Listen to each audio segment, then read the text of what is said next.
MS Dhoni came as an enigma, he goes as an enigma. I have a couple of interesting anecdotes to say about the man. No, I did not spot him when he was a young boy with long hair, because a lot of those stories are circulating in the media and on social media.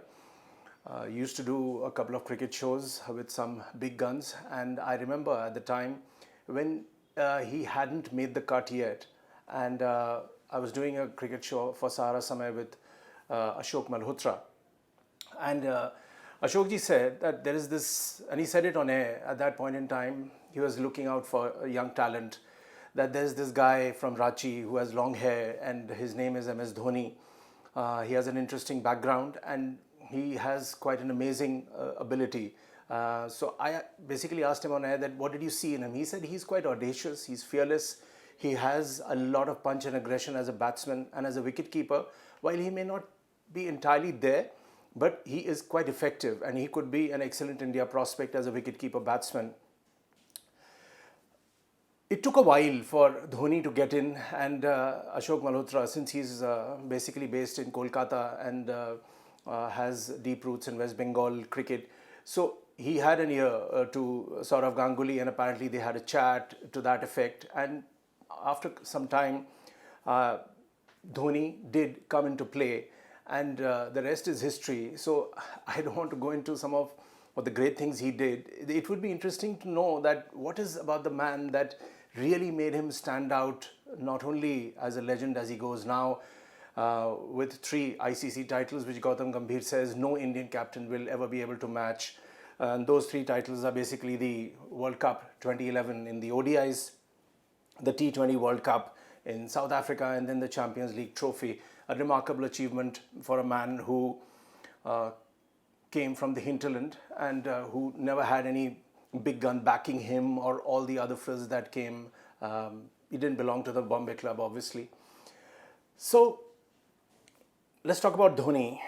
One of the things, and these are random thoughts, one of the things that is being said about him is that when he came in, the team was packed with seniors, legendary players, and they were at the fag end of their careers, so they gradually exited some of the biggest names of Indian cricket. It is said about Dhoni that when he became the skipper and these guys began exiting, not everything happened very gracefully. Now, that's a word which is rare in Indian cricket, and you often see guys who've had terrific careers going not in a blaze of glory.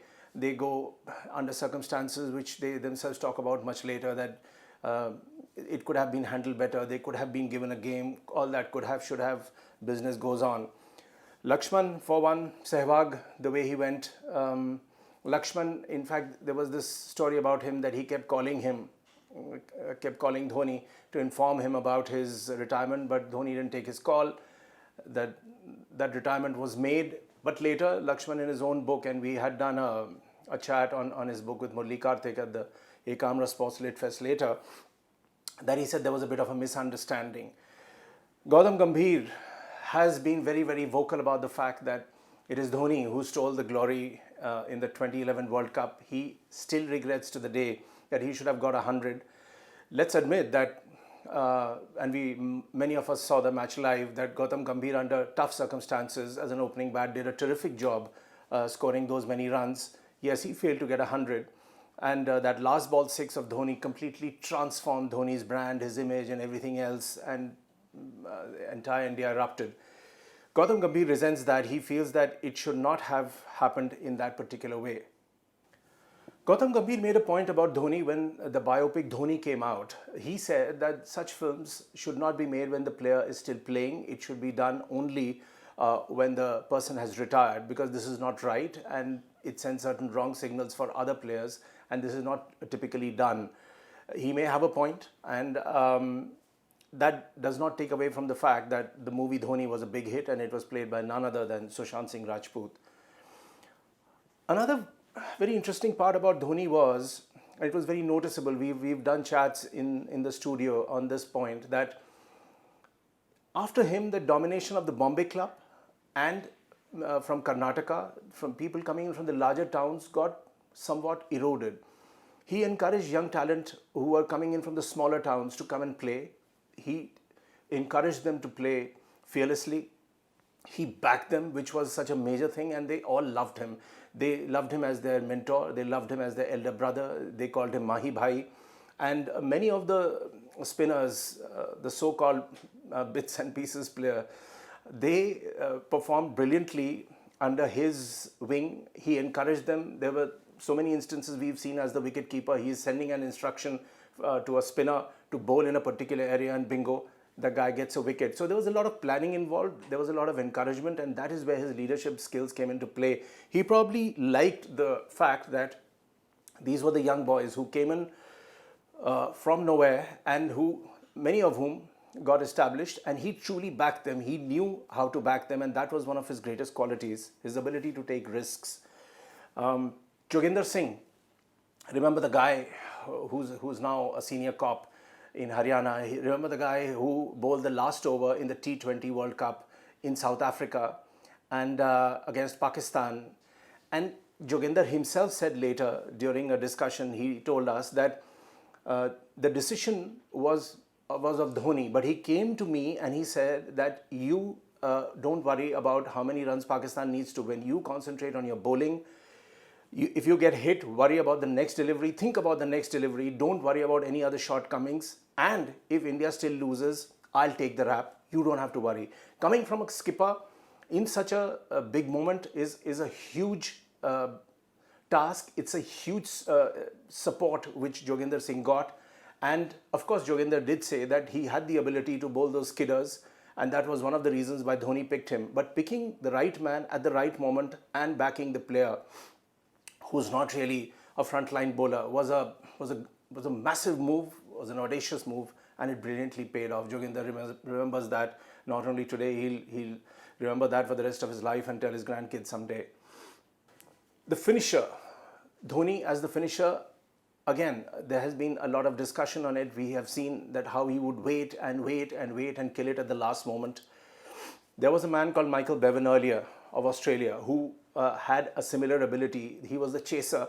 He would come in late in the batting order, and he had the ability to chase down totals. He ran singles frenetically, something like Dhoni also did, one of the fastest runners on the field. And so there is a similarity. He became famous for taking risks, for being the finisher, for backing the kids, and for creating a new team. Was everyone happy with Dhoni? His closeness to N. Srinivasan, former BCCI president and MD of India Cements, who has his team Chennai Super Kings, has been talked about a lot. It has also been, his critics have openly said that as BCCI head, Dhoni got backed too much by N. Srinivasan. Srinivasan himself has given an interview recently that at one point in time, after the 2011 World Cup, there was a move to replace Dhoni as a skipper, but he blocked it. Sachin Tendulkar wrote in his column, and he basically on Dhoni, saying that, remember this, it's an interesting line. He said that when Dhoni came in, he would never approach the seniors to say hello, and that was seen as being rude. Now, whether he did it out of rudeness or whether he was shy or wanted to be in his own shell or bubble is another matter, but Sachin Tendulkar pointed that out. Gavaskar was more forthright that after our loss in the 2019 World Cup, after that Dhoni decided not to play. He made himself unavailable for a couple of tournaments, and Gavaskar openly said, and in fact wrote in his column, that how dare does anyone make himself unavailable to play for India? He said, you cannot dictate when you will play and when you won't play. Critically, Dhoni, in that World Cup, there were a couple of matches where he wasn't really himself. He was criticized by none other than Sachin himself by saying that it doesn't seem to be working out. Was he past his shelf life? That's for people to decide. He was always very, very good in the shorter format, not so much in tests, because in the shorter format, he could juggle quickly, he could set the field placings, and he could think on his feet very quickly. In the larger test format, there were many moments when things got out of his control. He was criticized by senior players from the comm box, saying that he's either too defensive or he's leaving too large gaps, doesn't know when to attack. All those things were said. And then his problem arose when he lost 4-0 to Australia, 4-0 to England, and that virtually led to his exit as Test captain. So not everything was hunky-dory. With the media, he was always aloof. And I remember there was a Hindi news channel, I won't name it, but in the earlier part of his career, or possibly midway through, there was a training session going on. They focused on his midriff and they made that red gola, a red ring around it, and said that he's developed a paunch and he's not fit. Obviously, Dhoni took that very badly, and I'm told that for quite some time he refused to speak to that channel, blanked it out completely. But he went off the media. He wasn't really that friendly. He was monosyllabic. There were times when there was this alleged match-fixing scandals happening in the IPL. After that, when they asked him, there was complete silence, radio silence from Dhoni. He wouldn't utter a word. What is Dhoni going to do now? He says he will not be in the ComBox because he doesn't want to criticize other players. I think that's a very good idea. That's a very interesting idea. He would probably go into organic farming or do something else that his heart desires. He's already a part of the territorial army and has spent time with them. So here's a man who tries to do something differently, doesn't want to jump into the ComBox like many others have done, because that's not the only future that holds for Dhoni. He is known for holding the cards very close to his chest. He is an astute businessman, has earned piles of money. So there are business enterprises being run in his name, and with his association, he's got a team working. His love for bikes, the Ducati Hayabusas and the cars like Hummers are very well known. But in the end, he came as an enigma, and he goes as an enigma.